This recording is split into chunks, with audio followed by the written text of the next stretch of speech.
Greetings, dear brothers and sisters. It's a pleasure to address you once again, hoping that the grace and the Spirit of God is with each one of you individually, as well as your families and your churches and the schools that you represent.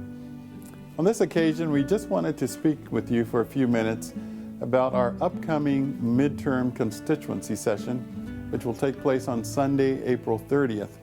That date is coming up quickly, and I wanted to share with you the three main objectives of that occasion. Number one, of course, being a midterm constituency reporting session. You will hear reports from the different departments, the different ministries, giving you an idea of what has been taking place over the course of the last 2 years. Also sharing with you some of the objectives looking forward in the coming couple of years.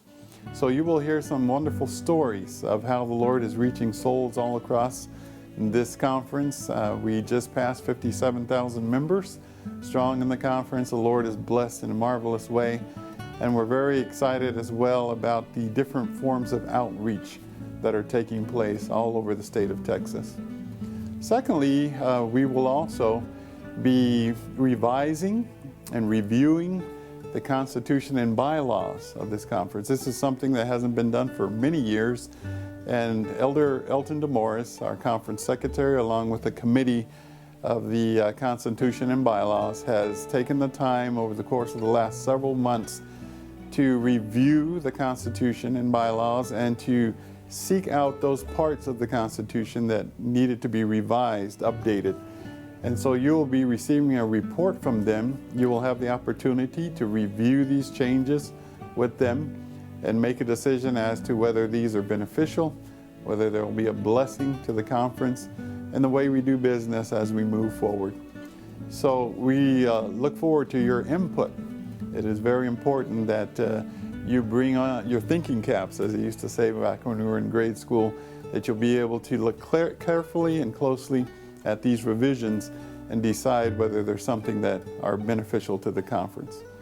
And then third, last of all, we're hoping to have an in-depth discussion about Lake Whitney Ranch. Lake Whitney Ranch is our youth camp, and we have been now for several years in the process of developing it, seeking the best venue, the best way of moving forward in its development.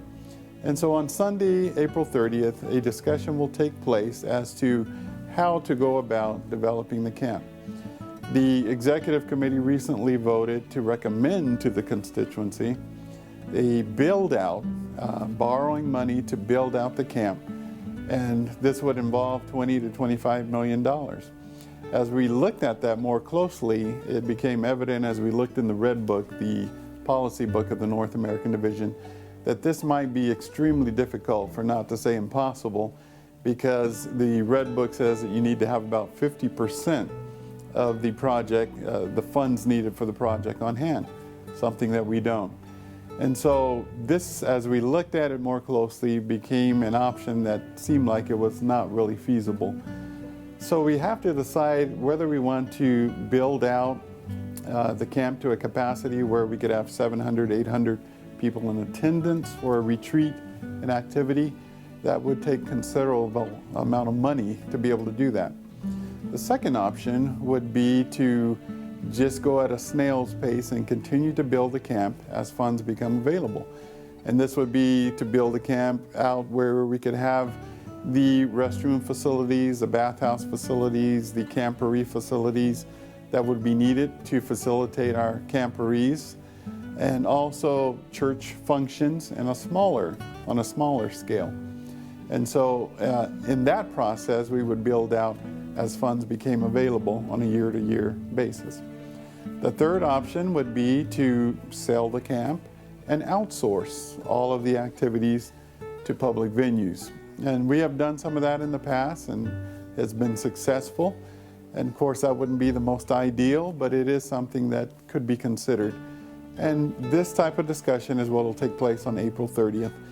And so we need three things from you. We need, number one, your prayers as we anticipate the discussion that will take place on April 30th, that the Lord will bless and guide and direct, that the best decision may be made. Number two, that you encourage the delegates from your churches to not only attend, to be present, but to also bring the thoughts and the concerns of you as the members of the conference to be shared through them as we open the dialogue. And number 3, that we all together think and pray and reason together as we think what's the best path forward in the development of the camp. So brothers and sisters, we covered your prayers between now and then, and we ask that the Lord will guide and direct in a mighty way on that day.